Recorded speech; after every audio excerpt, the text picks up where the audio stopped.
I'll pass on to Barak now, who's going to be facilitating the next session. We're super lucky to have both Admissions Tutor and Dr. Ha is going to stick around as well to answer any of the interview questions. Hello everyone, I'm Barak. So I'm going into my second year now, and I'm originally from Iraq too.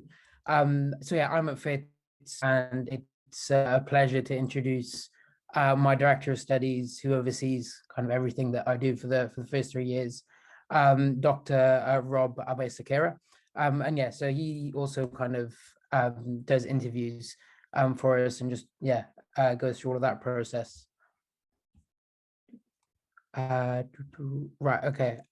So the first question that we've got here, does virtual work experience put us at a disadvantage during COVID if we can't get in-person experiences?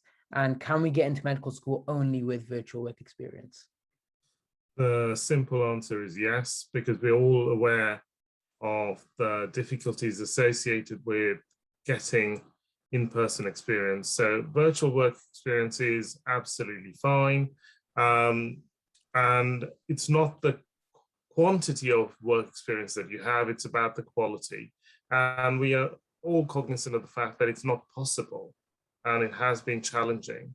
So whatever work experience that you've managed to get, be it virtual, be it in person, it will be useful. But it's the quality, not the quantity.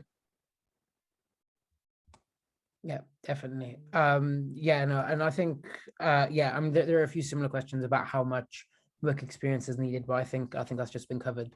Another one is, what if you have kind of mainly 4s and 5s in your GCSEs, but are predicted high A levels? Can you repeat that? I'm sorry, I didn't hear that. Yeah, so the question says, what if you're predicted 4s and 5s in your GCSEs, but if you have 4s and 5s in your GCSEs, but are predicted 3 stars at A level? So one of the difficulties is predictions versus what you've actually got. So there is clearly, if you have underperformed at GCSE and got a series of 4s and 5s as opposed to 7s and 8s, that's what you're going to present with. But there may be very extenuating reasons as to why you have performed at that level. The fact that you're being predicted 3 A stars at A level does suggest that you have progressed significantly in that intervening period. But now in my case, and I can only speak for what we would do at Fitzwilliam, if you apply with that kind of profile, the likelihood is that we would interview you. But there may, and it also depends on what other factors come into play. For instance, if you have done well in your BMAT and you've got A and a B and a B in your section 1 and section 2, you will most certainly be interviewed. But the reality is, there would need to be some basis for that prediction and that enhanced prediction of 3 A stars at A level. Does that make sense? I would also like to, if you don't mind, if I could possibly jump in, just also from St. John's College side, we would do a very similar thing to what Dr. Abayasekara mentioned at Fitzwilliam, and we have a lot of information that comes in about you as a student, and we will kind of look across the board. So as has been mentioned, your BMAT score as well, and looking at, we also know the average grades of your school in your area. So maybe you were in a very disadvantaged secondary school and that the average score was much, much lower and actually was a good score for you. We take that all into consideration. And across all of these different factors, sometimes there are applicants that would slip on one. We would say, would they make it up in somewhere else? So we try to take you as a whole, but it's tough. Sometimes some years it can be very competitive, but yes, we try to look at everything. So just to complement what Michael's just said. Every person's application is considered as an individual, and we are effectively looking at context. So if your 4s and 5s in your school were the best scores in that school, we would absolutely give you credit for that. And that's really quite important. Now, that's not something that you would necessarily find in other medical schools, because your application is not necessarily going to be considered as by an individual and looked at by an individual. So that's quite important to appreciate. Yeah, no, perfect. Thank you very much for that. One other thing I think, kind of for interviews, so maybe for Dr. Ha to answer, is do they score your interviews, and if so, how are they scored? So I can only speak about what John's does. We have 2 interviews of 2 interviewers each, and they score, each individual interviewer will score a student out of 10. So a 10 is unbelievably outstanding, one of the best we've seen, the best we've seen this year, have to take. 0 would be, didn't say a word the entire time, and most people will grade somewhere amongst that. It's very subjective, and it's not a hard and fast rule. And the one thing I have to say, and I'm seeing a lot of questions like this in the chat, where it's what score do I need for interview? If I do this in A-level but did badly in BMAT, am I disadvantaged? If I do good in BMAT and badly in GCSE, am I disadvantaged? All I can say is that nothing is taken on its own. We have your GCSE grades, your predictions, your BMAT scores, your personal statement, your reference from your school, your interview score and performance from 4 different people. We have so much information about you that there's not one thing that will get you into Cambridge, and there's not one thing that will kick you out of Cambridge. We look at everything, and not even just us. John's college and the other colleges, we do talk to each other. We do have a pooling system in that sometimes directly we will talk to other colleges about what the pool has been like from different colleges. So there is a scoring system, but it's very fluid, because we will sit down and come together and be like, oh, actually, maybe that 8 was too forgiving or too harsh. Maybe we should adjust. And we try to look at everyone as a whole. So a lot, just to kind of to predict a lot of the questions that are coming our way. And again, Dr. Rob, if you have any kind of disagreements, or if you have anything to add to this, but I think for us and for everyone, we try to look at everyone really fully as a whole, as an individual, and try to make our best decision on that. I would echo what Michael has just said, with a couple of things to add. So yes, we have a so-called universal scoring system for the interviews 0 to 10. To give you some context to this, I have been interviewing since 2001. So each year I interview between 70 and 80 medical students. So that means that, and within that, so over the last roughly 20 years, I've given 5 10s in my interviews. So that gives you a perspective of how difficult, and I don't think I'm particularly harsh, but 10, as Michael has just said, is an absolute must-take, perfect performance. And that comes about very, very rarely. So it's not a question of aspiring to give that perfect interview, but to do the best you can and to be yourself. And it's really quite important to be yourself. It's not about answering a question the way you think we want it answered. It's about providing the answer that you want to provide, not about us. And it's really quite important to appreciate that. And the point that Michael made about no one thing being primary and trumping everything else is absolutely true. But do bear in mind that we do spend a significant proportion of our time interviewing.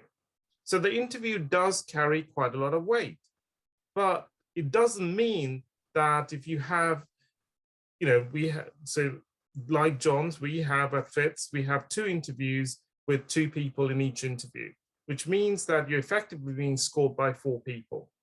So if you're lucky enough to be interviewed in Cambridge, remember to focus on the interview that you're doing, rather than worrying about what happened in the previous interview, because it is absolutely the case that there will be occasions where things happen, things haven't gone to plan. What you need to do is to make sure that you're focusing on what you're doing at the time, rather than worrying about what might have happened. I completely concur. There has been a year in which I have moved from one interview room to another interview room, and has seen, no, I wasn't interviewing in the second one, but I've seen the same person twice. And clearly they thought that they did terribly in the last interview, which they didn't, because I saw them in the last interview, but they were so flustered in the second interview. I felt so bad. I felt so bad for them. So I cannot agree more that you should absolutely kind of be in the moment and do the best that you can in that interview, because we are rooting for you in that interview. Yeah, no, definitely. I think the next question kind of comes off the back of what you said earlier, Dr. Rob, about kind of if you've gotten really good grades and they were the highest in your school, but in kind of on the flip side. So does going to grammar school act as a disadvantage? So someone said that they ended up getting all 9s at GCSE, but so did 15 other people at their school. Mm-hmm. Yeah, so does that disadvantage them? No, and that goes back to my original point. We are looking at you as an individual. So yes, if you go to a grammar school that, or you know, a significant majority of the candidates do extremely well, yes, it doesn't devalue your particular achievement, but it tells us that you had lots of opportunities. So you will be expected to fulfill, you know, perform at that level. Doesn't, you know, take away or detract from what you've achieved, because clearly, you know, if you've done well alongside many others, that doesn't mean that your achievement is any the less. It just happens to be that there are many other people in that particular school who've got, you know, who've matched your performance. That's it. It doesn't, you know, affect how you're perceived in any way or form. I do agree. And I want to say that getting all 9s, no matter where you go, is hard. It is hard, and it is still impressive. And I've seen this, again, I've been kind of browsing through the Q&As that have been coming in, is that a lot of state comprehensive school kids, and I've seen this in an earlier chat, that state comprehensive schools, they're worried that Cambridge is targeted to private schools and to grammar schools. And then I've seen private school kids and grammar school kids say that, oh no, because I'm a private school kid, that they're going to think that I'm too common, or that I had it too easy, and that they'd much rather take a state comprehensive kid. And really, all teenagers, all applicants, university, graduate students, private schools, grammar schools, academies, they're all worried about the school that they've come from. What we can say is that we don't really care. And also, you can't change it. You can't change what school you went to. You can't change what schools other kids have gone to. Don't worry about that. That's not what we care about. That's absolutely not what we care about. Everyone's worried that they're going to be looked badly upon because they're a state comp or a private school or a grammar school. Whereas really what we want to see is you as an individual, are you someone who is passionate and able and bright and who could succeed in our course? And then when you, as someone who was a student here, when you get to Cambridge, no one really cares what school you went to and if it was private or if it was grammar or not. And so I know it's on your mind. You see a lot of stuff on the news. It makes a really good news article, so that's why it keeps getting published. But really for us on the admission side, it doesn't matter either way. So, you know, put simply, why would I worry about which school you went to? Because, you know, in my case, I'm looking to admit the best possible students going. So what does it matter which school you went to? And, you know, it's not an absolute science. It's not, you know, it's not a question of we have to use some judgment, and we will, and we have experience of that. And what we want to do is we want to admit the best possible students, not necessarily those who have already achieved the best possible results. It's those with potential. And that's one of the really difficult things to actually measure. And it's there that you have these situations where there will be headlines which says X got 4 A stars and didn't get in. But the reality is there are many people who've got 4 A stars. And just because you've got 4 A stars, I'll tell you a story. A long time ago, when I was working at the medical school, not in Cambridge, in London, I was about to do my first medical school interviews. And I was given a pile. This is back in the day when we didn't have anything online. It was with paper, so you had UCAS files. So I read these UCAS files and I said to myself, how am I going to choose these people or choose from within this group? The reality is it's that discussion, and it becomes fairly apparent as you go through. It's about whether the individual is keen, whether the individual is motivated, whether the individual is passionate, all those things that Michael was talking about. And it's almost taken as read that the academic capability of the individual is that individual is able to get through the course. So that's, you know, almost the baseline. So everything else comes thereafter. So, you know, it's really, really important to appreciate that we're judging you as a whole, not just purely on your academic achievement hitherto. I'm really glad that you brought up the news articles about this person got 4 A stars and didn't get into Cambridge, because on my talk earlier, anyone that was in it, I literally used those headlines as an example. We get frustrated when we see them. What you don't hear is that we've given offers to people who get 2 A stars and 1 A and got into Cambridge, but that doesn't make a news story. We have given loads of those offers, but the stories you hear about are the people who got 4 A stars, but most likely just maybe didn't do any work experience and did terribly at interview and didn't know anything about the medical career. And so like, oh, well, we can't get you in then.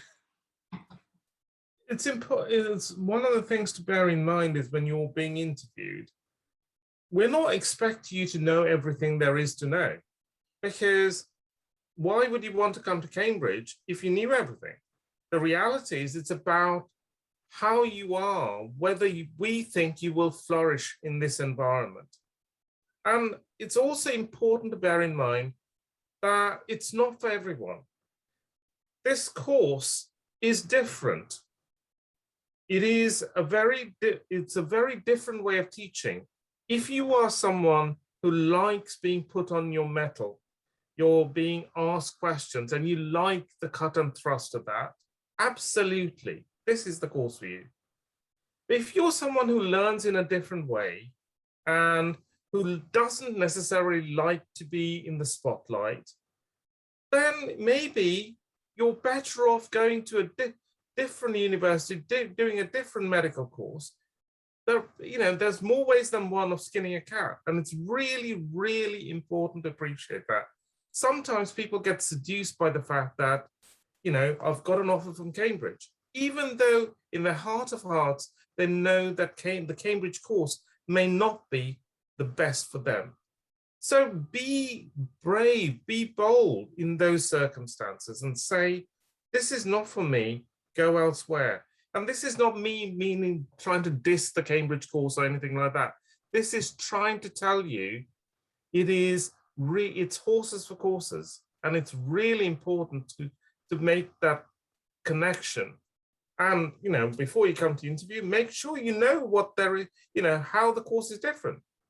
Because this course is very, very different to many, many, many other courses. Probably the only other place that runs it is the other place down the M40. Yeah.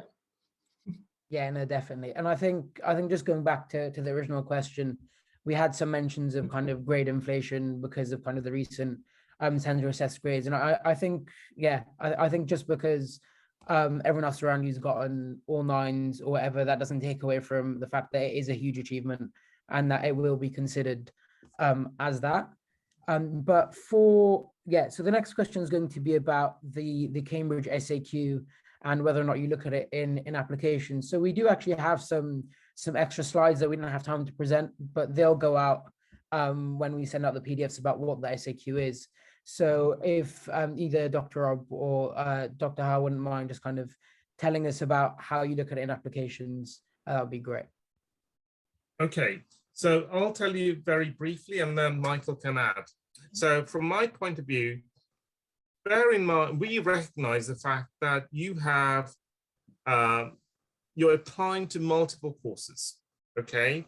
So your UCAS personal statement is not necessarily geared solely to us. You have 3 other ports of call, if you like. So in reality, we recognize that you will be writing that personal statement, not necessarily solely for us. So the SAC basically is your opportunity to tell us why it is that you want to come to Cambridge. That's your, if you like, that added bit that you have that doesn't go to every other medical school. So that's the way we look at it. That's how I look at it. I don't know what Michael does. Thank you, Dr. Abayasekara. I completely agree. It's your opportunity to give a bit more of a specific for Cambridge. The other thing I would add is that it also provides you a bit of context into your the means of your education. So sometimes things like, were there any A-levels that you wanted to take but couldn't take, or wanted that you took at a different college or a different site, and what subjects did you take in your chemistry or your biology, for example? Because 2 people taking chemistry could have learned very different things. And occasionally, if we are looking for questions to ask, we might have a look at the topics you did in chemistry and maybe pull something from that as a potential question. It's really just another opportunity for us to learn a bit more about you, to put your application in context. And again, like we've been saying, assess you as a whole. But remember, without the SAC, your application is not complete. So it's essential that you put in that SAQ, even if you put nothing in it. You have to submit that SAQ. Without that, your application will not be considered by us. Yeah, no, I mean, I remember I found the SAQ really helpful just because the personal statement is quite condensed and quite squeezed into 4,000 characters. So it's quite nice to be able to add in a bit more Cambridge specific things as well, to say why you would like to be at Cambridge and not at kind of the other 3 medical schools that you're applying to. The next question is about gap years and deferring. So it's just asking about how are things different if you are applying after a gap year or you're applying for deferred entry. So things, for example, like if you've already achieved your A-levels, are they going to be ranked more highly than predicted grades? Yeah, so this student said he's got 3 A stars at A-level and he's just finished year 13. Well, from my perspective, I have a very positive view of gap years. So if someone applies to us and has an offer from us and wants to defer or wants to have a gap year, my personal view would be a very positive one. The one downside potentially of being interviewed after a gap year is the fact that you would have been out of education for a year.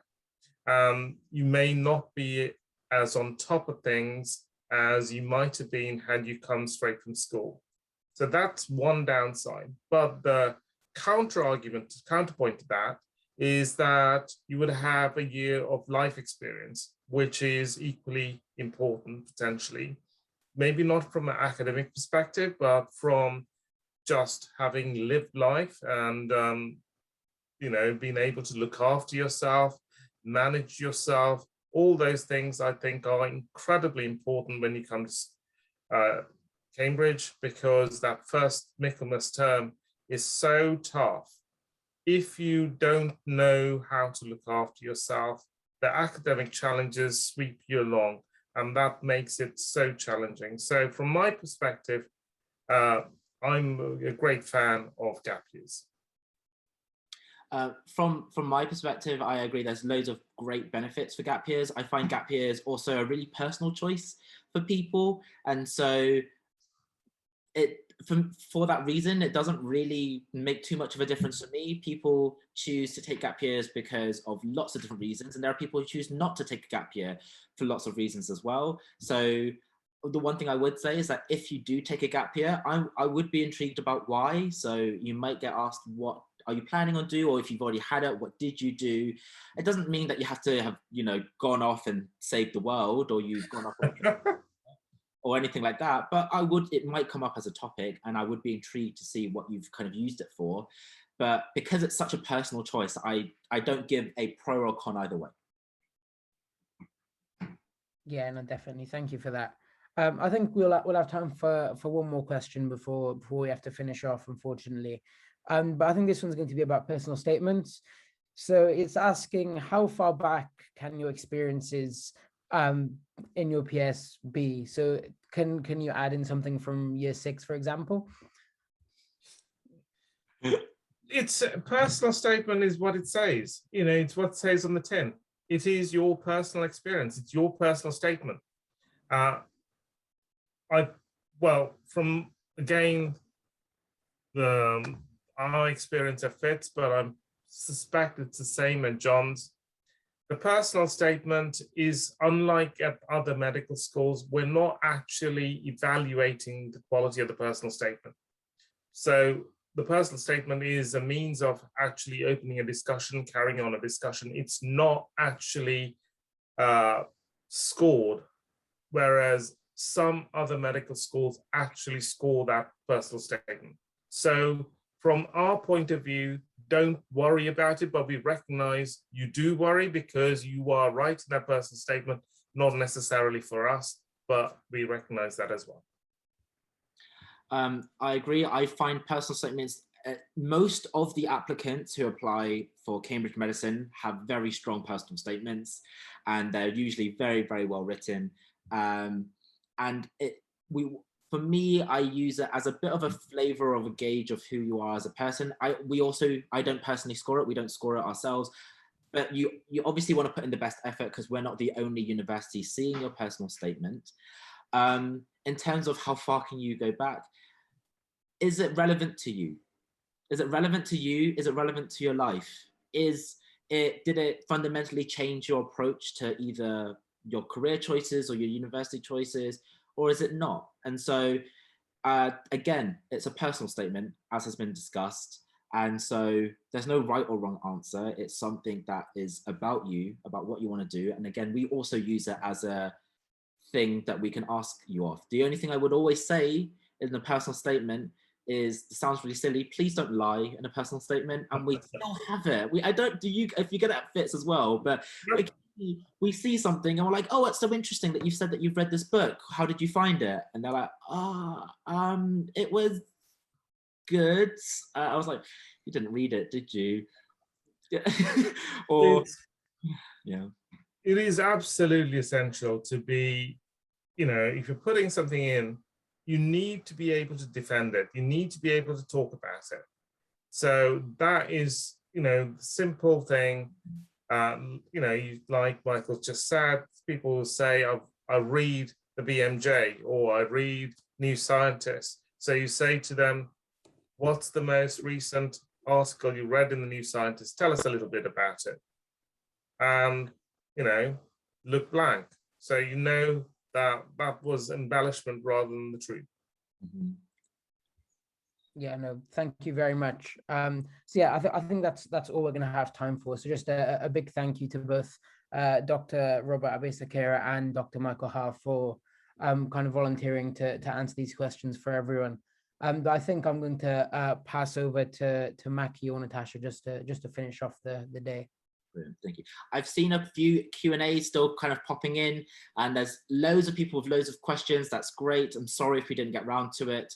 I'm still available on social media. If anyone I've seen a couple that have been directly to me. Michael, you've been asking that undergrad, postgrad question a couple of times now. I see it.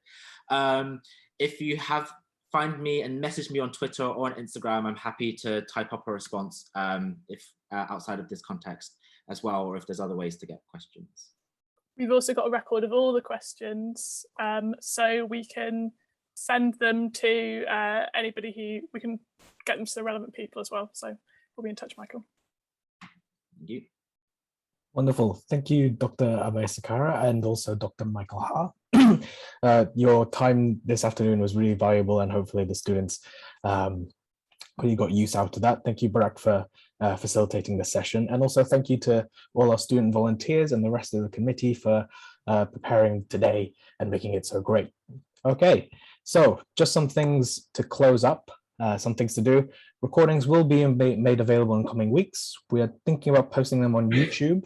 However, if you want early access, do fill out the feedback form, which we'll post up in a second. So if you want the slides or early access to the recordings, do fill them out and we'll send them out as soon as we can. Check out our website, camwams.co.uk, and also find us on social media on Instagram, Twitter, and Facebook. If you have any particular questions for us, general@camwams.co.uk or cambridgewams@gmail.com will answer the questions via email. We're also thinking about perhaps doing a podcast in the future where we answer frequently answered questions, inviting some guests around so we can answer some of the questions that especially have been coming up today. As Dr. Micheal Ha said earlier, some people have been asking about grad specific questions. We're hoping to plan and put on grad MedLife at some point later this year. So do look out for that. Subscribe to our social medias, subscribe to our newsletter, and hopefully you'll get more information about that later. And finally, thank you so much for joining us. Here's a QR code for feedback. Please, please, please do fill it out. It's really useful for us to find out how useful you found this conference, what kinds of things we might need to improve in the future. So do think about filling it out. And thank you so much for coming today. I know it's a Saturday afternoon. You're probably tired. I'm tired. Everybody's tired. But thank you so much for coming. Hopefully in future, we'll see you in Cambridge. So good luck, everyone. Bye-bye.